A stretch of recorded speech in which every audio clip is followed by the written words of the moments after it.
Hi guys, it's me, Kyle Brown. Welcome back to my video content. Today we have to watch that's right guys, a Weather Time season, a Weather season 2. So yeah, you guys remember this part. So at first wanted to see it, and then we will talk about it. And now we have to watch season 2. So yeah, I guess I would go see what I season 2 about it. So maybe we guess I know which time we will do this. Is season 2 or something, or season 1 or season 2 now. But I know which time. Let's just get started. Here we go. This video is brought to you by my loyal patrons. Pledge today and you can participate in choosing what video comes to the channel next. Link in the description. Dear Christopher. Alright, here we go. Here is your friend Thomas the Tank Engine. He wanted to come out of his station yard and see the world. These stories tell you how he did it. Well, we see he did it. Alright, here we go, people. But this time is a different one. What makes a good sequel? Well, in movie terms, what a good sequel should do is take the settings and characters present in the first movie and tell a new story with them, while also continuing the story already established. A good sequel plays with new tones, new themes, and puts the characters through new trials. A good sequel ultimately shows growth from the Joker raises the stakes a bit. Hey, Batman! Feels necessary. Oh my god. Season 1 of Thomas the Tank Engine, for what it was a perfect start to the series. It overall was a rather linear story, with a solid start and a conclusive end, with a minimalist cast of characters. You can watch all of Season 1 in one go and feel satisfied by the end of it. It tells a complete story. Season 2 takes these characters and settings and expands on them. More characters, character arcs of both existing and new faces, more back to no faces seen before. It introduces some new mature themes and a slightly darker tone that the cheerful Season 1 didn't play with. Ladies and gentlemen, Thomas the Tank Engine and Friends, Season 2.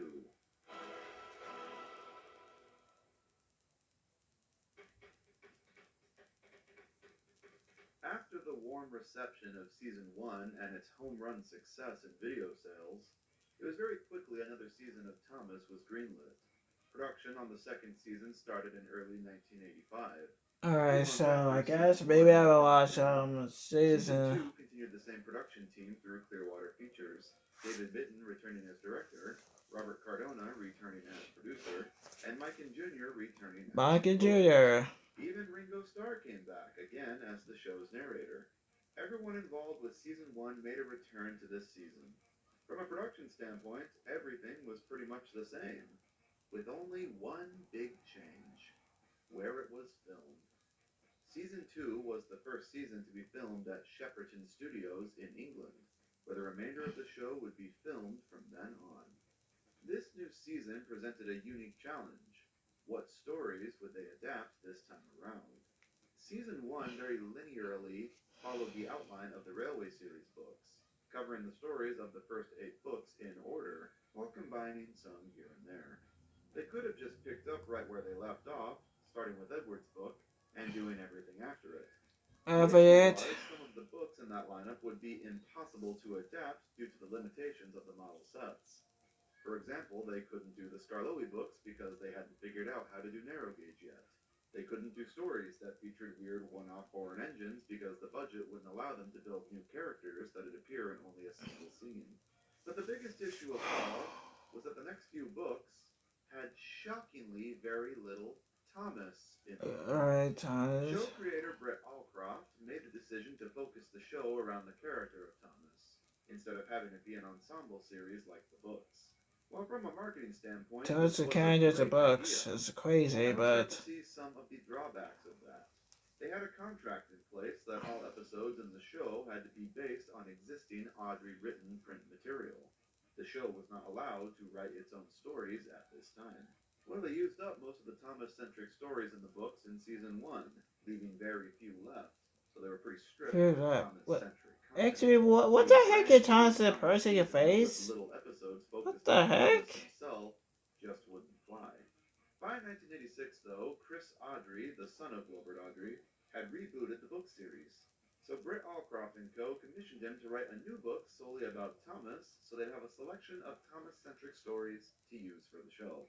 The book, called More About Thomas the Tank Engine, the most imaginative title ever, released in 1986, only 2 days before season 2 aired. Talk about cutting it close.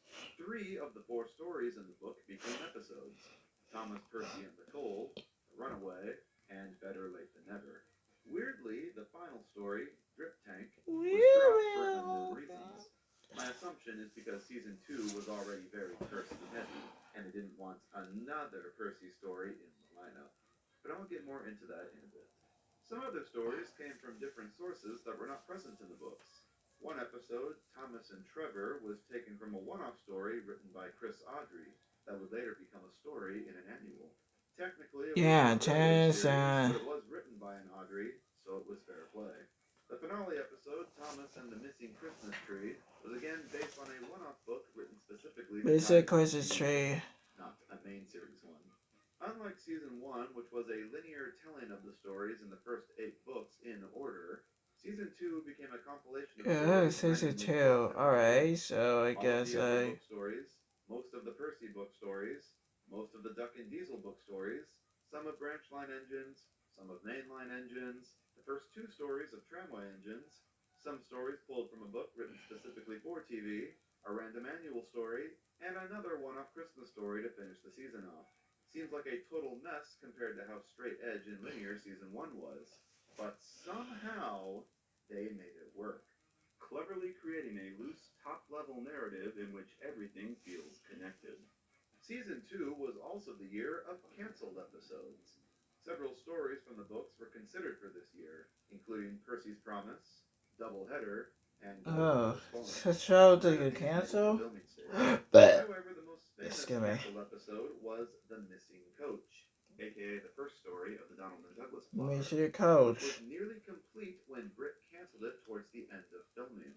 Her reason Oh being the boy. story had very little action and I was never too heard of this. confusing. Which honestly, I But I totally heard it get. breaking a That van, story in particular is though. a total mess, But I heard involving it the breaking plot a where van, Donald and though. Douglas switch their tenders to confuse their identities. The episode is very unique for the series, though, as it got far enough in production to actually have the majority of it filmed. Photos of the completed scenes have surfaced online, and many fans have attempted to reconstruct the episode with the sources available. There has been much Well, speculation if you about show what us as a episode breaking replaced coach Thomas's or coach the for the moment. cancel, I then believe the current then consensus is that why better you Late Than just see a Never picture is the picture perfect of episode. that? But until a crew member steps forward to What the confirm heck that, is it's going on? currently speculation. Production ended in 1986, and the season premiered on September Why? 24th with the episode Thomas, Percy, and the Coal, almost 2 years since the season 1 finale.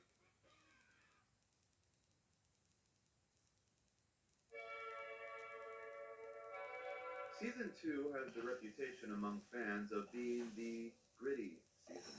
Like, of the classic seasons, I'd say the general reputations are that Season 1 is the slower one, Season 3 is the adventurous one, Season 4 is the comfy one, Season 5 is the cinematic one, and Season 2 is the gritty one. And there's good reason for that. Season 2 was a lot more workmanlike than Season 1, both in its presentation, its set design, and how it was filmed. Allow me to explain.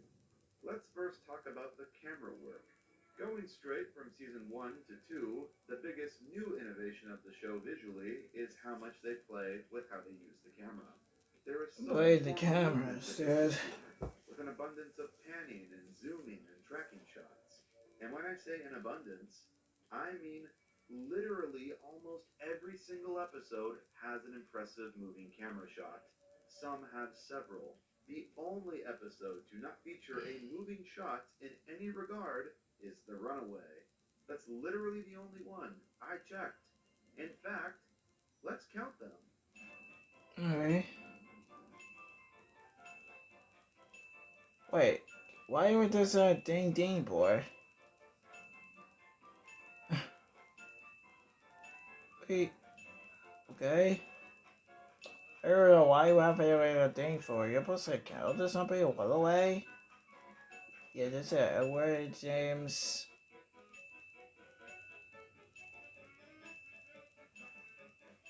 Tennis. Hey, Tennis Attacker. This is season 2, too. Dr. Pierce, Hello, Trucks, Eric, and, oh boy, so many things for now.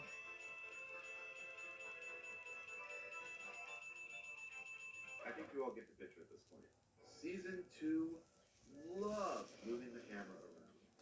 You won't get many shots like this in Season 2, where the camera has to be in this exact spot so the details added in the foreground are visible.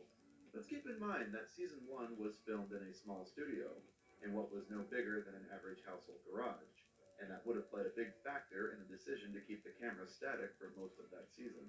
They couldn't do impressive panning shots across the set because there wasn't much of a set to begin with. If the camera panned over a few inches, the set's edge would be revealed. They were more constrained with what they could actually do with the camera, and those limitations aided that season's aesthetic. Since season 2 was the first season filmed in an actual Yeah, studio, with much more season space 2 and because. versatility to work with, they took full advantage of it with the camera work here. Season 2 wasn't concerned with creating beautiful static frames that looked like paintings. It was Sorry. more interested in wowing the audience with impressive camera work and dynamic angles. It was more workmanlike, with more freedom. This was more or less a guerrilla style season, getting the shots needed as efficiently and quickly as possible. So instead of strategically placing details in the foregrounds of shots, now all the sets are grimy and messy with little details sprinkled everywhere. So no matter where you place the camera, you're seeing some sort of point of interest on the set. This new grit makes this world feel so much more lived in as a result. Sodor is slowly making the transition purely from a storybook world to a real world. I wouldn't say season 2 is beautiful in the same way season 1 is. Season 2 was more Yes. workmanlike, more energetic, more gritty. And that's not to say that those season 1-esque storybook sets made to suit a specific camera shot are not a thing this season. We do get a nice handful of those, like this one of the ruined castle, for instance, and they will continue to be staples for the rest of Minton's tenure. No two bodies are the same. Oh, God. Come on. Oh, sorry there, guys. It's a regular answer with us again. Why would answer the kid to us again, dude? I don't stand. Oh, I hate it. You know we do. But anyway, so we'll just get started. Secondly, let's talk about the overall tone. Season 2 introduced to us that while the show's universe is a very comfy, joyous, and storybook like one that these characters inhabited, there was also an underlying darkness and sophistication to it too, which really comes to surface in episodes like Pop Goes the Diesel, where Diesel flat out says diesels are the future of railways. We come to a yard and improve it. We are revolutionary. Or Edward's exploit, where the engines discuss Edward's eventual obsolescence. He should give up and be preserved before it's too late. Or Saved from Scrap, where the show, for the very first time ever, deals with the concept of death. My master says I'm old-fashioned. They're going to break me up next week. The tone of season 2 was subtly darker than what we had previously. It stepped its toes into that territory of those questions we prefer to not have the answers to. The reveal of dieselization and the concept of scrapping are both introduced this year, which both become major plot points for the rest of the show. Suddenly, Thomas the Tank Engine isn't just a happy storybook world. Happy Now Stuck it's slightly Book realer Book world Story. with actual real-life consequences. Times change, and engines' life can end, and they all at some point will be obsolete. Pretty heavy stuff. On a lighter note, let's talk about Okay. Ringo. Ringo Starr's performance is a lot more energetic this time around. You can tell he had a lot more fun this season, giving much more energy to his line deliveries. Suddenly he had an extraordinary noise. Whee! Diesel lost patience. He roared, gave a great heave, get full. Oh, oh, they screamed. We can't. We won't. Let me in. Let me in. I'll chop and I'll Oh boy, ghosts. break your door in. Oh And even no. attempting, emphasis on attempting different accents. Don't bash yourself, Thomas. We'll soon have you back on the rails. Lush sakes, Donald. It's Henry. Don't bash yourself, Henry. To be fair, I don't think I could do a Scottish accent any better. Don't Harry, worry yourself, Henry. No. I'm not even going to try to what are do you that. I doing? think Ringo's more monotone performance matches the more laid-back atmosphere of Season 1. Season 2 is quite a bit more exciting, so this newfound energy he brings fits perfectly. Spot, Dougie, would you? Take that. Yeah. Oh. It's by the right friend. Something that I heavily praise each season of the classics is how each one explores new parts of the island of Sodor, constantly world building. And season 2 does not disappoint in that regard. Season 1 was very mainline and Thomas branch line focused, which makes sense since the majority of the stories that year were either Thomas or Gordon focused. Season 2 is the Edwards branch line season, Season with a very 2 heavy is. emphasis on Oh. everything in that part of the island. This year we saw a ton of Brendam Docks, Trevor's Orchard, the clay pits, etc. We also get to see some more places on Thomas's branch line that we missed out Sorry. on last time, like the Farquhar Quarry that was only mentioned in season 1, I'm the big yard sorry. with the sheds at Tidmouth where the engines stay, and that ever picturesque water mill. Even the main line gets a little bit more built out, with the addition of the big yards where all the rolling stock is stored, and even a new station too. Season 2 was the year of darker elements, the year of Edward's branch line, the year of cancelled episodes, and also the year of crashes. Season 1 had 4 crashes, 2 of which were pretty violent. It's safe to say that they hadn't really figured out crashes yet in the first season. That and the fact the stories they adapted didn't really call for that many. But by season 2, they were going all out. The crashes occur very frequently, but in typical Mitten fashion, all are treated with an amount of dread and seriousness. They are not played off as jokes. So many things are just destroyed this year, from signal boxes, to houses, to barber shops, to farm carts, to brake vans, which weirdly happens twice. In the same way, Yeah. season 2 solidified that the steam He was drift killing me, diesel fuel boyfriend, and though. the concept of scrapping will be main staples in the show moving forward. It also solidified that violent crashes were going to be a mainstay.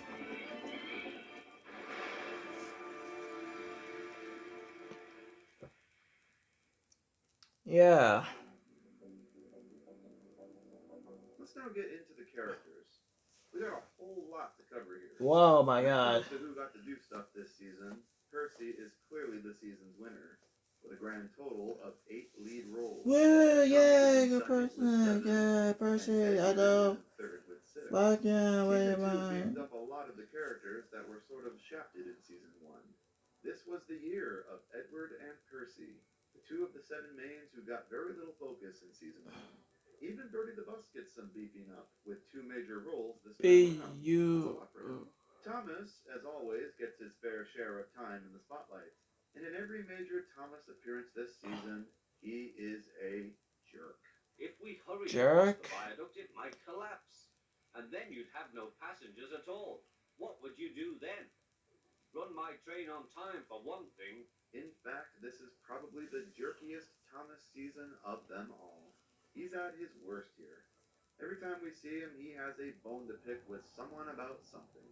He's mad at Percy for making his paint dirty. He thinks Trevor is inferior to him. He's jealous of Duck for taking Annie and Clarabelle. He's upset about the big engines making him late. He gloats he's clever enough to drive himself. He's upset at Percy for having an accident and supposedly blocking the line. Percy's had an accident, cried Toby. Botheration. That means I'll be late. Oh my god. Thomas does not have a major character arc this season like he did in season 1. He's Yeah, because Thomas is happy first here first, and now it's time a bit we a jerk every season because Thomas is not Thomas is over here. You just be with Thomas way a bit opposite because Thomas is because it's a little bit way back when the users go on because they be tons were quacky at this. Then because they were engines. Sorry about that or something, or maybe I don't know, man. This is maybe with Thomas because the way we set to something with something like that or something, or what? The episode seriously, or maybe not, or maybe is, but yeah. But anyway, let's just get started. This time around. But he is consistent and in line with the truest form of his character, the pricky, cocky, bratty Thomas that we all know and love. Your ugly fist is enough to frighten anyone. The other characters we saw a lot of last year take a step back from lead roles this season, and are resorted mostly to group appearances. Henry, Gordon, and James, who all got so much focus in season 1, take a major step back. They all appear frequently, but with little to do. James gets a single lead, Gordon gets 2 leads, both of which are shared with Edward, and Henry has no spotlight episode at all, and I believe only speaks in 5 episodes total. These 3 resound more to appearing more as a big group this season. There are multiple episodes where the big 3 band together. By season 2. Stand up to Duck. They all talk smack about Edward and try to think of ways to save Donald and Douglas from being split up. Sorry. Disgraceful. Please. Disgusting. Season 2. Despicable, finished Henry. In terms of characters who have Great. big arcs this Great season, is season 2, Percy right? is one of Maybe the it's most not too bad. Percy was honestly kind of nothing in season 1. You understood he was a cheeky little scamp, but that was kind of it. This year we get to know quite a bit more. He Quite the great more. What? But we also learn he is rather naive and prone to getting taken advantage of by the bigger characters. Percy's arc this year was learning to stand up for himself, whether that being standing up to the big engines with Duck, taking a stand against Harold the helicopter, or plotting ways to pay Thomas out. He even got a major status quo change, permanently moving out of the big yard and becoming a mainstay on Thomas's branch line. Of all the characters this year, Percy is definitely the one who is in the most different place at the end than where he started. Oh, come on!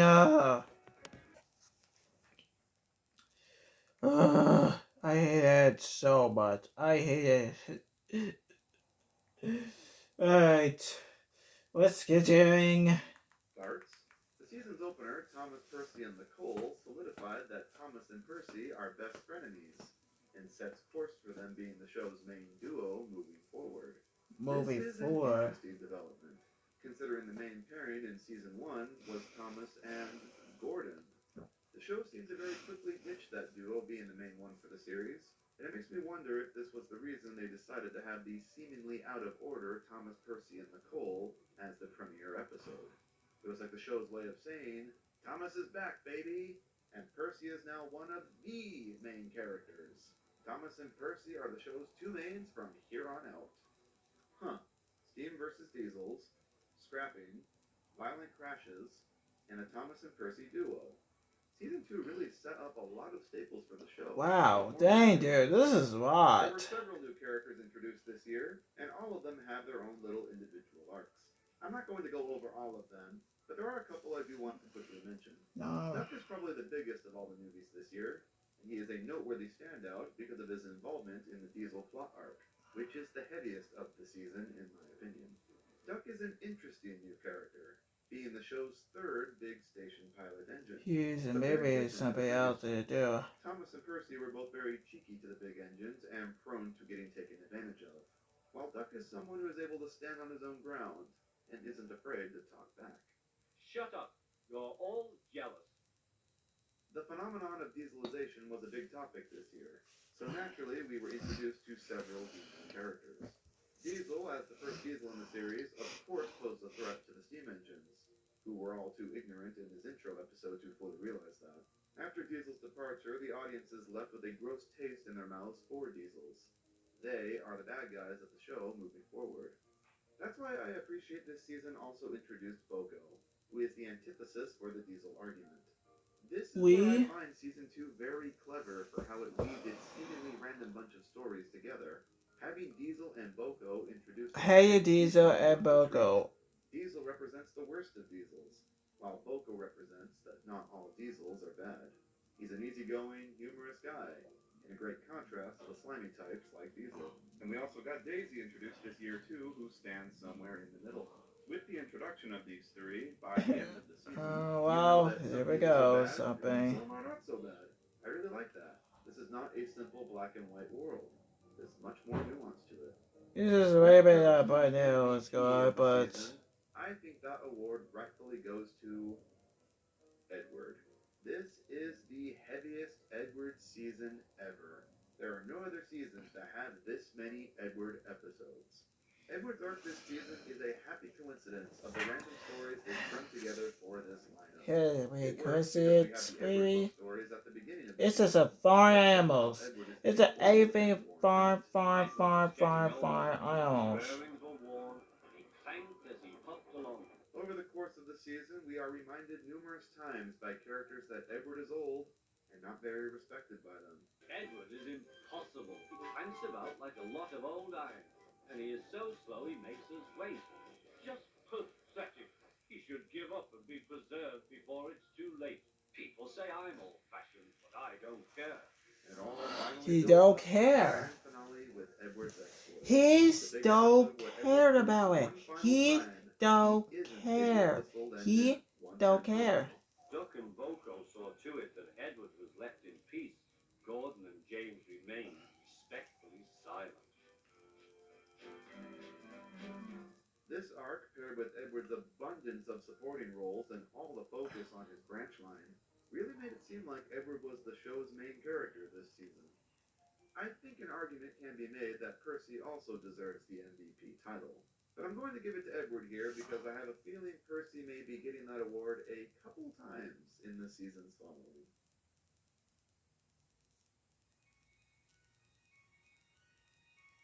Season 2 had a crazy variety of stories.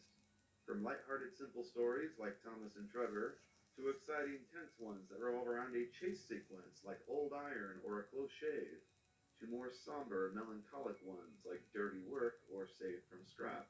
The season goes all over the place. I think this season's standout episode award rightfully goes to Ghost Train. Ghost Train uniquely has a tone that the others don't. It is the first spooky episode of the show, taking place almost entirely at night, excessively using fog effects to set the mood, combined with a score that could make your heart stop.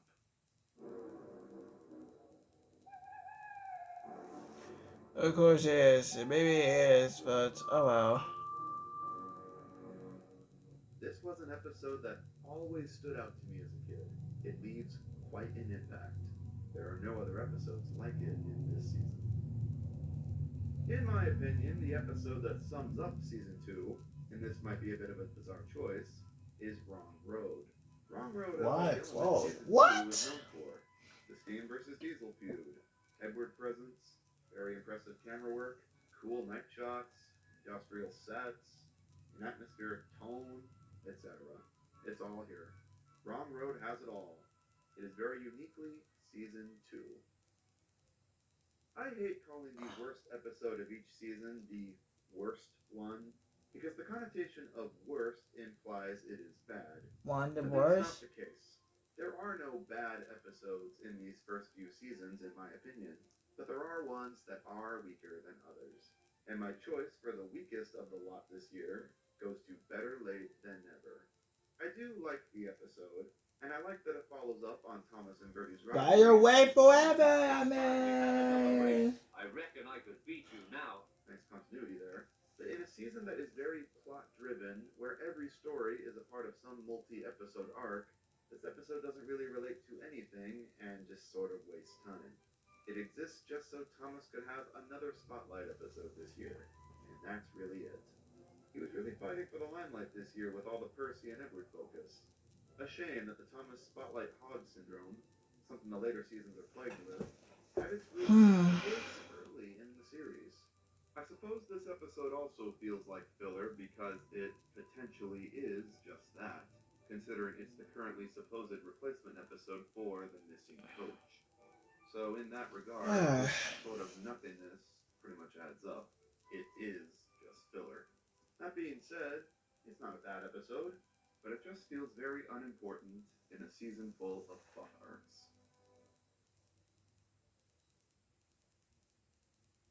The word I would use to describe season 2 is innovative. Season 2 is innovative in a lot of Innovate. ways. Some ways I hadn't even Huh. realized until I started making I it. think I disagree It with was this. Cool, innovative I in how much guess. they experimented with the camera movements and built the sets to accompany that. It was innovative in how it cleverly wove together 26 seemingly randomly selected episodes and made a cohesive plot narrative. Cool, I It guess. was innovative Maybe. in how it leveraged a newer, darker tone while keeping the light-hearted storybook feel that Thomas the Tank Engine is known for. And it was innovative in that it introduced so many new beloved staples for the series That's. moving forward. Season 2 is not just more of what we got in Season 1. Season 2 is a continuation of Season 1, showing real growth in all aspects, from how it was filmed, to tone, to the characters. And really, that's what a good sequel should do. Season 2 complements the legend Season 1 started, and builds upon it. What on earth will they do next? Well, we'll just have to wait and see, won't we? I had to. I hope you all enjoyed this Oh, wait, is it episode of the end? Thomas Hold on Retrospective. a sec. I sure did. I'm glad that.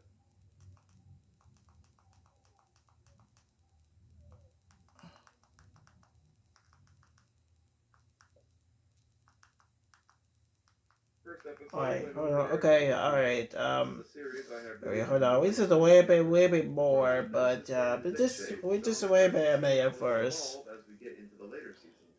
Now I'd like to take a moment here to promote a couple things. First of all, I'd like to bring some attention to one of the actual Thomas music composers himself, Mike O'Donnell, who is an Wonka avid fan of Doodles. my content and a really friendly guy. He is responsible for many of the classic themes in the original Thomas series. Mattel has I no like that, plans to baby. release the show's soundtrack officially, so he's been working on recreations of all the old themes for the public All the so they never things. fall into What obscurity. the The music heck, is available dude? for This is purchase in a so. special bundle pack on his website, Mod Music. On the screen now is a discount code. If you wish to purchase the bundle, use this code at checkout and get 15% off. Link in the description. As Mike is one of the men responsible for creating the soundtrack that basically defined my childhood, I want to do what I can to help promote his stuff. I highly recommend checking it out. Also, once again, if you are interested, I do have a Patreon open now. If you choose to pledge, you will get special perks such as 2-day early access to videos, you get to vote on what the next video topic is about, access to the PSD files for my video thumbnails, and you get your name in the credits of every new video, just like the ones you see on screen right now. Click the link in the description, take a read through the tier Alright, alright. and Alright, okay. Yeah, okay, we stop here. Alright, anyways, guys, I think I have to end this video right here. So, yeah, that's all with second part. So, hopefully, maybe next time we see a third one episode. So, it's easy free. So, yeah, this one has to be so cool. It was easy free, but I guess I have a no waste time to end this. So, yeah, so say, guys, bye.